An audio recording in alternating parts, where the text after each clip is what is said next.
Okay, today I've got some elderberries and blackberries that I've been picking and keeping in the freezer, and I'm going to try and make some kind of ketchup.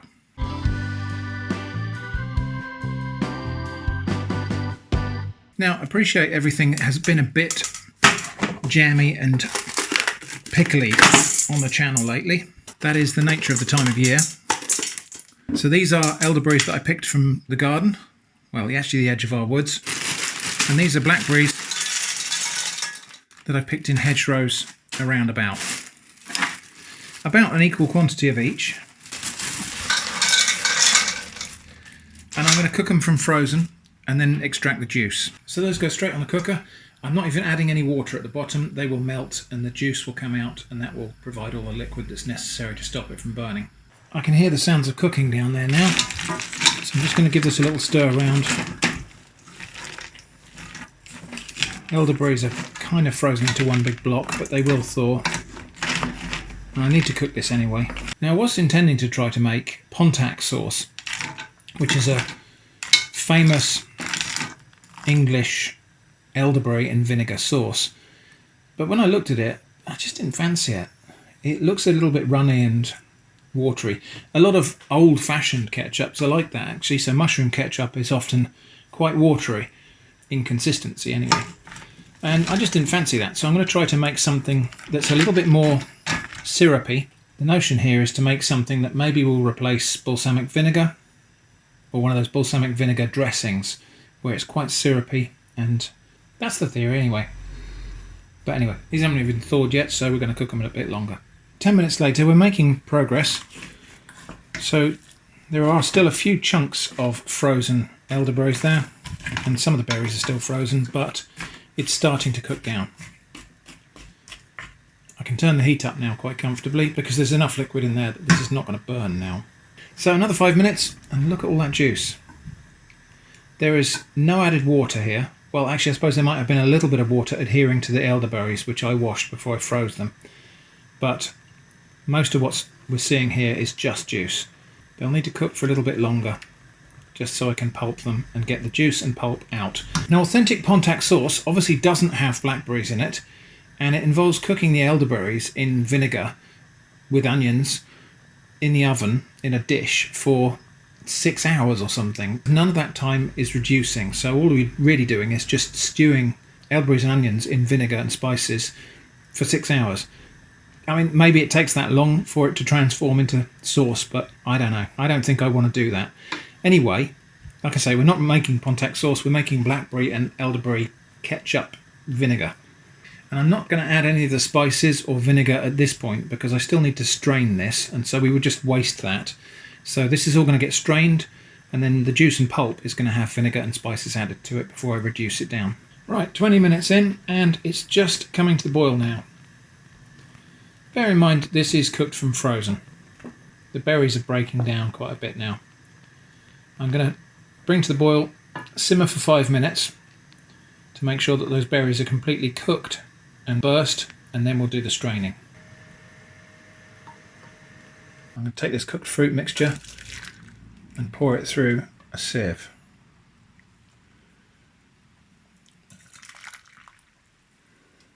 A lot of it's just going to go straight through as juice anyway, and that's fine. And I'll just work it through until we've got a reasonable amount of the pulp as well.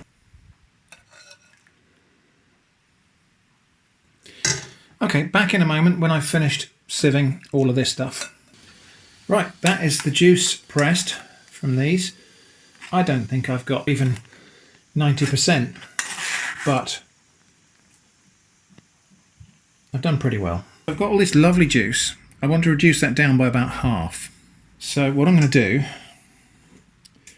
I'll weigh my pan, 1160. Now, of course, I can tear the scale,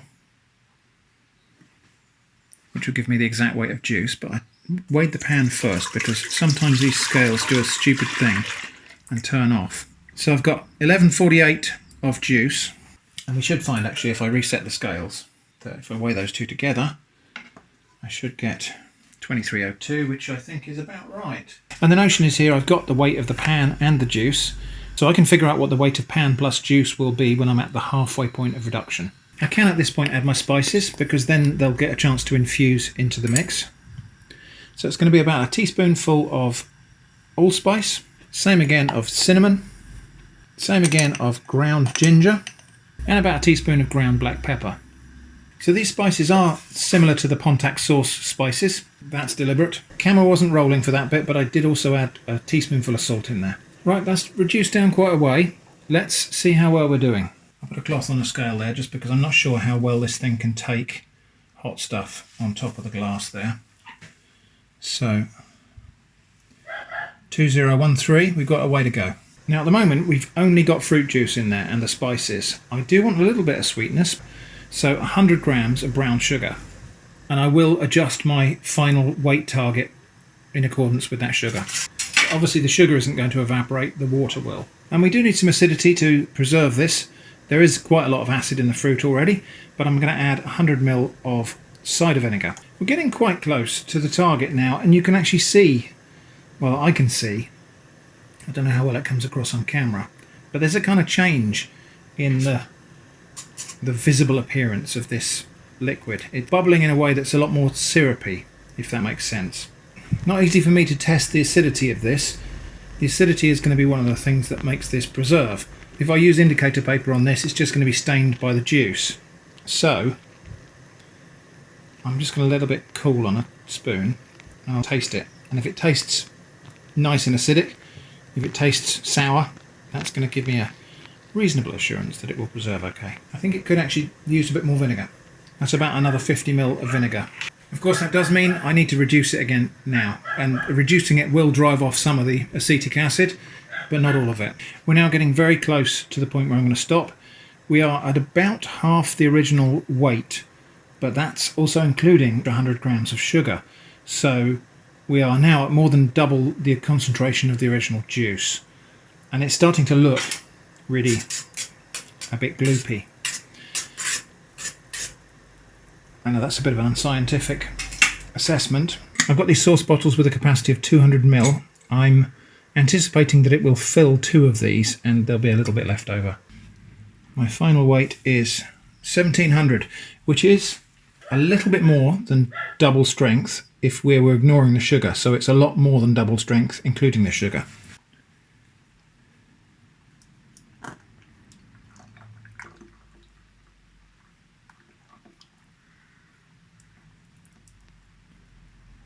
I don't think it's even going to fill 2.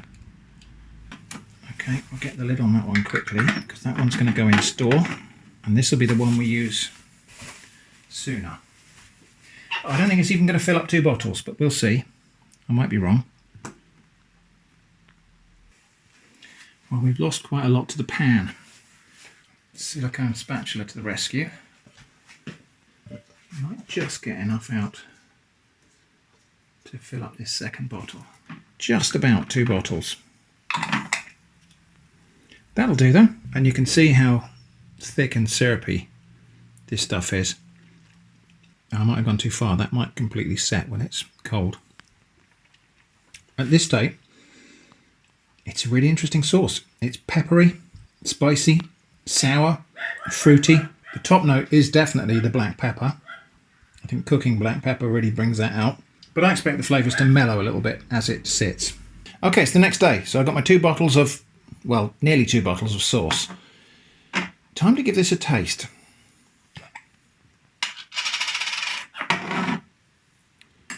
Well, it hasn't set, which is actually a good thing in this case. My goodness, look at the colour of that. That's amazing. Just get a bit on my finger there. It's like a gemstone. Okay, tasting time. Wow. That is so intense. It's such an intense berry flavoured sauce. I'm actually wondering what I can put that with that it's not going to overpower. Now, despite adding vinegar to this and salt and pepper and spices, it's actually still right on the cusp of being a savoury and sweet sauce.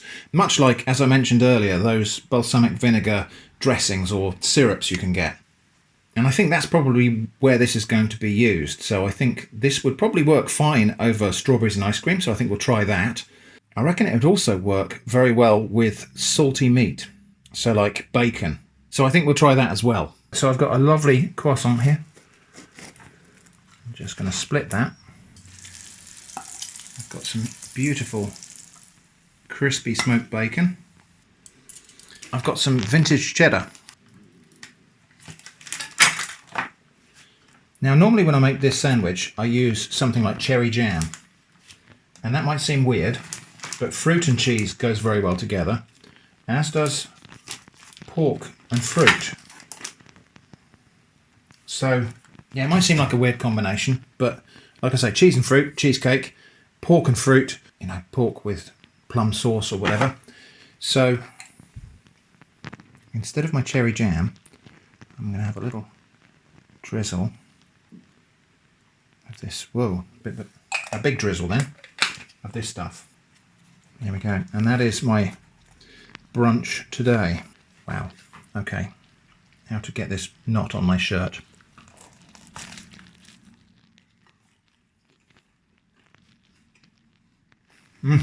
Wow, that is so good. I did a little dance then. That is so tasty. I think maybe the mature cheese might be a step too far. I think maybe a milder, creamier cheese, maybe brie or something, might have been a better foil for the strong flavour of the bacon and the sharp, deeply fruity flavour of that sauce. However, that is like a solid 8 out of 10. Okay, later, maybe tomorrow's calorie budget in fact, I'll try this with ice cream and strawberries. So how about some of this syrup with some nice strawberries and ice cream? It seems almost a shame to put syrup on these strawberries, they smell so good. Now I feel like a couple of points of clarification are necessary. Firstly, of course, I ended up with less than 400 ml of syrup because I reduced it by weight. I reduced it to half its weight rather than half its volume. So I was driving off water, which is less dense than sugar, so it's obvious that when I reduced it to half of its weight, thinking I would get 400 ml, I got less than 400 ml. So I probably concentrated it a bit more than I intended to, but never mind. And the other thing is, in all the comparisons I'm making to balsamic vinegar, I'm of course talking about the cheap stuff, the affordable version of balsamic vinegar, not the real deal that's made by slowly allowing vinegar to mature and concentrate itself in wooden barrels over the course of years and years. I'm talking about the condiment that's made by adding condensed grape juice or sometimes caramel to wine vinegar. So yeah, I wouldn't dream of comparing this to something that takes years and years to make. So just a little scoop of ice cream each. Some of these strawberries, not particularly artfully arranged, and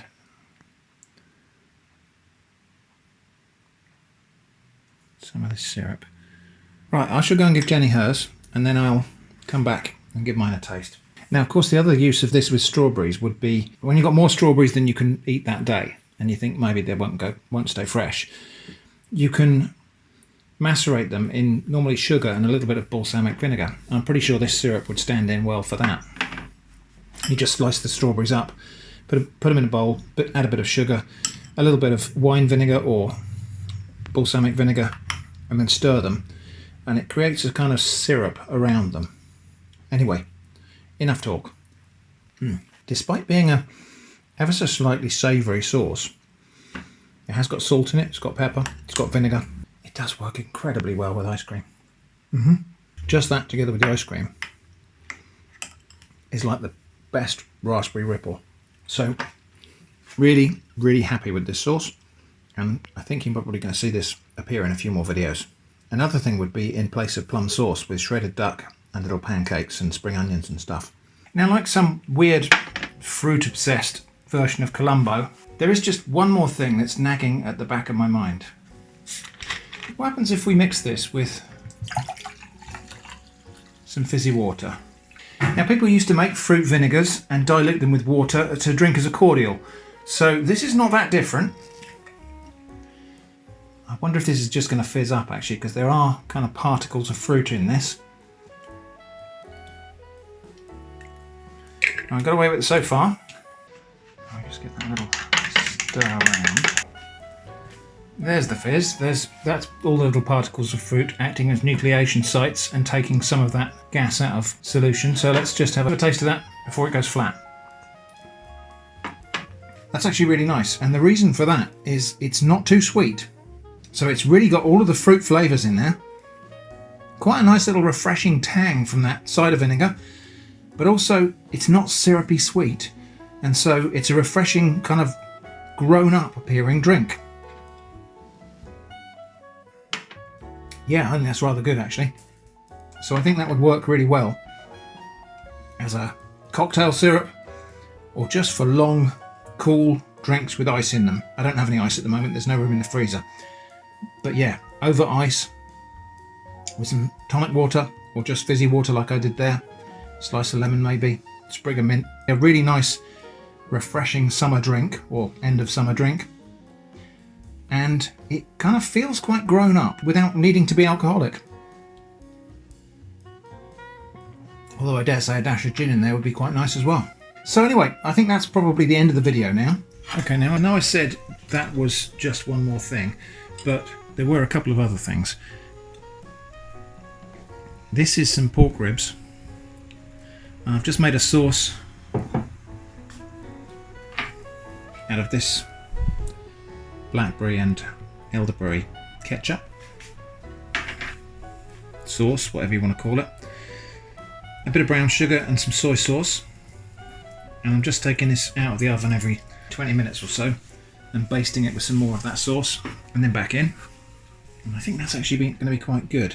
I did try one other thing, which was to make some purple baked beans by just cooking some beans and then substituting this blackberry and elderberry sauce for what would normally be the tomato component of the baked beans. It didn't work all that well. It looked weird and it kind of tasted weird as well. I think you do need the depth of flavour from tomatoes for baked beans. I'd say that looks pretty good.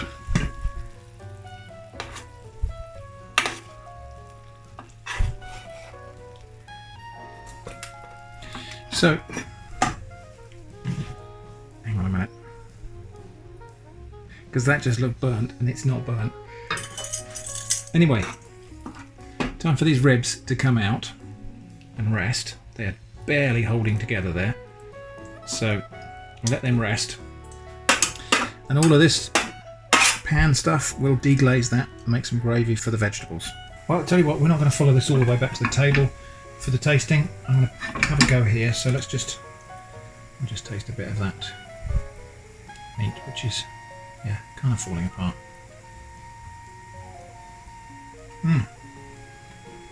Oh wow, yeah, that's good.